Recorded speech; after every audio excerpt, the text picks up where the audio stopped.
it's not the connecting rod's fault.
Sweet. This side. Yeah. Looks great. Do notice that my lifter bushings, my special lifter bushings, have been pushed up because I think we're going to prove this out, that those lifter bushings, the lifter would normally just be bad, and because it's blowed up right there. So we'll see exactly what's going on. It's pushed up, so I think it's doing the exact job it's supposed to, which is just pull that lifter out with the bushing attached, put a new bushing in, and the box fine. So, although it probably foobarred up the other side, but we shall see. All right, I gotta go back to work.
Kind of foobarred up my one intake valve here, but that's alright. Grand scheme of life, that is pretty minimal. Looks like I have to touch up a seat, and all that's pretty non-consequential, but probably just these two valves, and hopefully we'll take this head apart. If you could, Clark, can take these two valves out of there so I can see if it's how bad it's bad. Yeah, but for what happened here, for breaking a rod right there, that is a whole lot better than the alternatives. So that's good. It's still sucks, but could have sucked worse. You could have. Sucked worse. More suck'em. More suck'ems. Okay, so here's the cylinder head. You can see how bent that valve is. Didn't really touch my exhaust seat. That's cool. Intake seat's a little kittywampus. Darn it, really don't wanna. Oh, I can see the valve stem's bent. Hold on.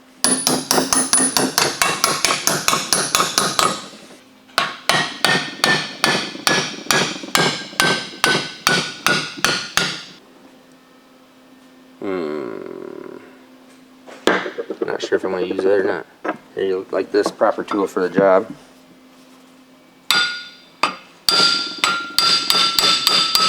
Proper tool for the job. Still not long enough. Normally don't have to beat them all the way through. Shh!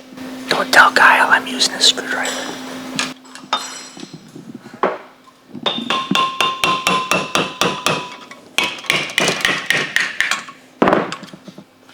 There you go. Make that item number 6. I'll give that valve away too. Yeah, so what's happened here is the guide's real good right up to there, which is, yeah, it's bent the bottom of the intake guide here. So I have to throw a new intake guide in it. That's not a big deal. If there's anything to smile about, if cylinder head work is such a time-consuming, painful job. I'm gonna think about this. I'm not sure I need to replace that seat or not. Not replacing it is like really nice.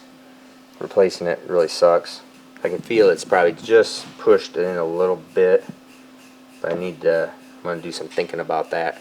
It is minimal. It's probably moved probably 2 or 3 thousandths is all it's moved. I'll be thinking about that.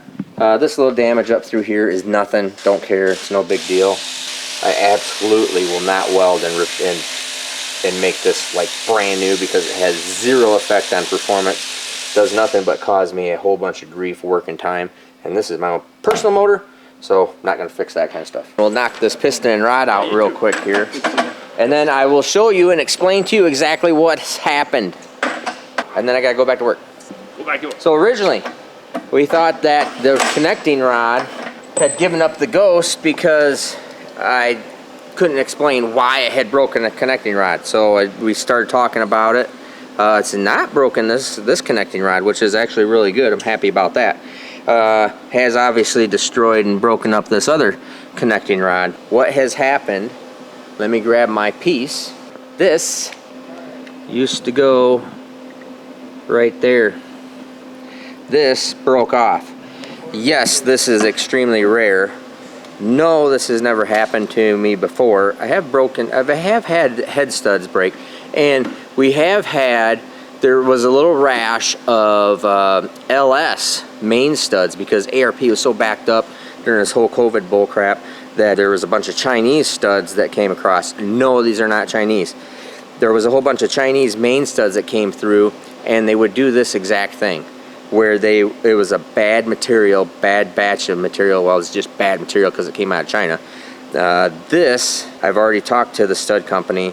This is brand new this is the first block, the first set of these main studs that we've ever used. This is the first block out of Bailey's machine.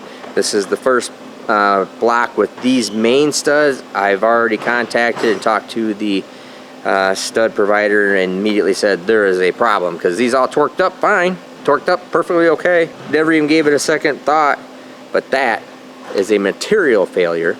It broke right in the middle of the thread. In fact, you can still turn this portion of the bolt, of the stud.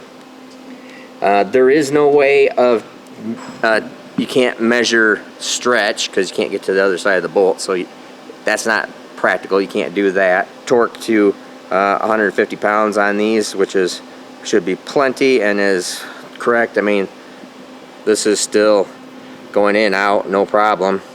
But when this broke, very interesting that it didn't destroy stuff back here. It actually moved forward, so that's telling me that it probably did the burnout, and when I hit the brake to stop after the burnout, it goes pink, whoosh, boom, boom, boom, boom, boom. And literally there is one spot in here in particular where it just fits right there in the pocket. Well, where is that aiming at? It's aiming directly at that connecting rod and the bolt. And you can see several spots down in here on this side. So to explain this even better, the crankshaft, this block is upside down, okay? The crankshaft is rotating clockwise. So it wouldn't ever pick up anything over here. If anything comes down at this part, the rod comes over and wedges it in.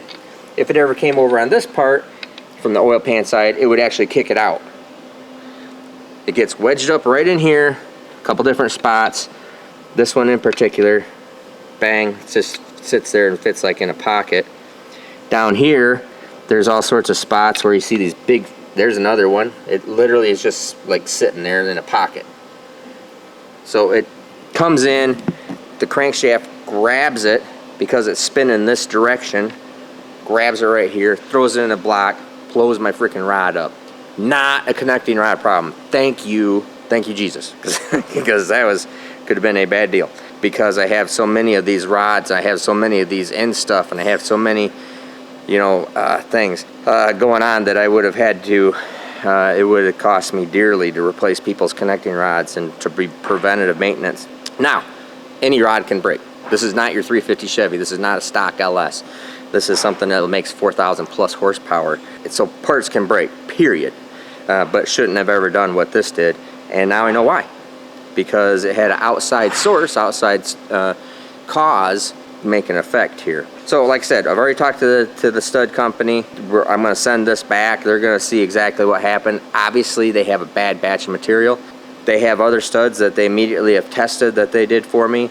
That were holding 220 foot-pounds of torque, and they overnight and haven't done anything, and then they're going to torque them even more and see where the break point is on them. This obviously is wrong. This is really rare. It doesn't ever happen. Glad about that. I mean, because this, finding out exactly why it broke a rod is a whole lot better than trying to figure out and re-engineer things and figure out what happened on a really good proven part. These are really good proven pieces. There is still something to the leaving bolts torqued in a used engine, new engine for indefinite periods of time, very long periods of time. There is some things to that. There's some things with another guy sent me that was really interesting on corrosion fracturing, can't remember exactly what it was off the top of my head, where water that we know can get in here because of the methanol affecting the actual aluminum alloys and will, loosely paraphrase, microfracture inside the actual alloy. It's like a alloy corrosion that can take place. So there's that. There's the bolts are very sensitive to any type of water source and being in tension at the same time. Very interesting stuff. So there is a little bit to that. Did not have it with these. So I'm very happy about that because it would have caused me a lot of grief. So we have the whole, I'm going to leave you with this, and here is our moment of teachability, that teachable moments. Yeah, teachable moment. There we go. We had the converter immediately causes us problems. If you didn't see that, go back just a couple videos trying to figure out what was going on. I am 100% sure that it was the polishing media that they used to repolish the converter. Some pieces got left in it. Nobody's, well, it's not my fault, but I mean, it's their fault, but I mean, you know, some employee just didn't get it cleaned out perfectly, sent it to me, I put it in transmission, and bada bing, bada boom, 2 transmissions later, and 2 days of hassle, we figure out that whole problem. 100% was media in the converter, no doubt. Go back a couple videos and that is exactly what it is. Then this thing, I thought it was a connecting rod issue, trying to figure out what was going on. Turns out to be a stud. Is the stud wrong? Yep. Do they know it's wrong? They do now. Was it a bad batch? I mean, yes. Nobody is sending me bad stuff intentionally, going, ha ha ha, I'm gonna send you this bad stud so your engine blows up. No, nobody's doing that. I'm not asking for anything. I don't expect anything. This is just kind of the stuff that happens. In the Bible, Jesus gives a Sermon on the Mount. So this is Matthew 5, 6, and 7. And one of the things that Jesus says is that to treat others as you would have them treat yourself, as you would treat yourself. For this sums up all the law of all the prophets. So if there's anything that covers all things in the world, all things period, is treat others the way you'd have them treat you, or you would treat yourself. You know, I would want people to treat me this way because every once in a while one of my guys sends something out that was wrong and I have to come back and take it. We miss things. I make mistakes. Everybody makes mistakes. This is just mistake stuff. Not worth losing your bonkers and losing your cool over everything. Does it suck? Yes. Is it going to cost money? Yes. Is it part of racing? You freaking bet you it's part of racing. This is not GM, Ford, some stock POS. Because the stock stuff doesn't have this bolt and this stud, and I mean, it's just, you know, astronomical. So anyways, moment of teachability. Treat others like you'd have them treat yourself. Always remember that. Anyways, it looks fixable. Let's knock this piston rod out of here real quick because I wanted to see that. We'll go look at the cylinder head. Clark's trying to take that apart right now. My only big problem right now, or my big concern, if this thing broke my crank. If it broke my crank, then I'm partially screwed. Yeah, more than cranky on that one. Oh, that's nice.